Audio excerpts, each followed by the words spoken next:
Hey guys, Jeffy here from Tonkadale, and today we're talking about early blooming perennials. Now it's really important when you're planning and planting your perennial gardens to consider blooms for all season long. It's not only for your enjoyment, but it's also important to our pollinator friends. They love to have flowers to feed and forage on all through the summer and well into the fall. I have a few of my favorite early season bloomers on my cart right here, so let's get started. A sure sign of spring is the Dicentra or bleeding heart. We have three beautiful varieties. These tolerate almost full shade, but can do a little bit of morning sun. Secondly, we have the gold heart with the beautiful chartreuse foliage. It really shows up and shines in a shady location. So I love that one for that reason. This one is called Valentine. It has the darker red flowers, a dark red stem, and dark green leaves.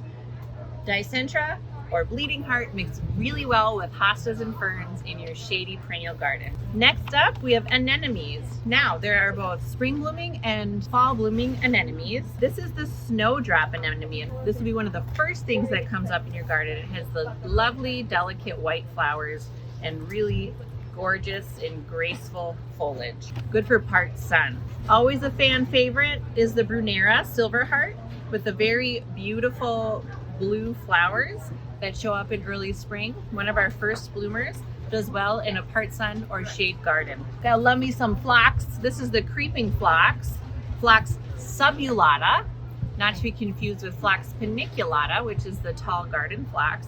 This phlox does great in full sun, creeping down rock walls or as a ground cover, and comes in colors like purples and pinks and white.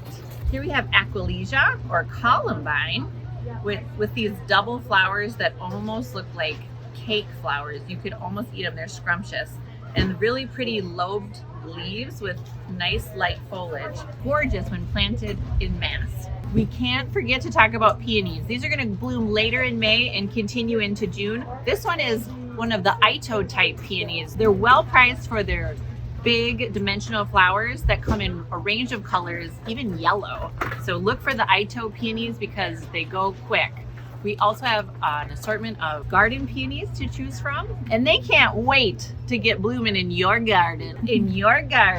Let's talk about planting your perennials in the springtime and throughout the summer. You know, you can plant perennials from now all the way into late fall before we get a hard frost. A couple of things that will set you up for success. Number one is the Biotone. This is a great starter plant food when you're planting your perennials, and we love it so much because it has, say it with me, mycorrhizae. Remember, the mycorrhizae are the beneficial fungus that colonize the roots, increasing water and nutrient uptake. So use Biotone every time you plant new perennials. Directions are right here on the back. Another thing to grab when you're getting ready to plant in your perennial beds is the planting mix. This one is a blend of soil, compost, and organic nutrients. This is great to amend your native soils with. You want to do about half and half with your native soil. When you're getting ready to dig your holes, dig a hole 2 times the diameter of the grower pot. Get your plant situated in there, add back the planting mix and native soil, and water in well. For established perennials, we recommend using Plant Tone 1 to 2 times per season. It is a great organic plant food that is great for a wide range of perennials, trees, and shrubs in our area. Thanks for watching, and we can't wait to see you at Tonkadale.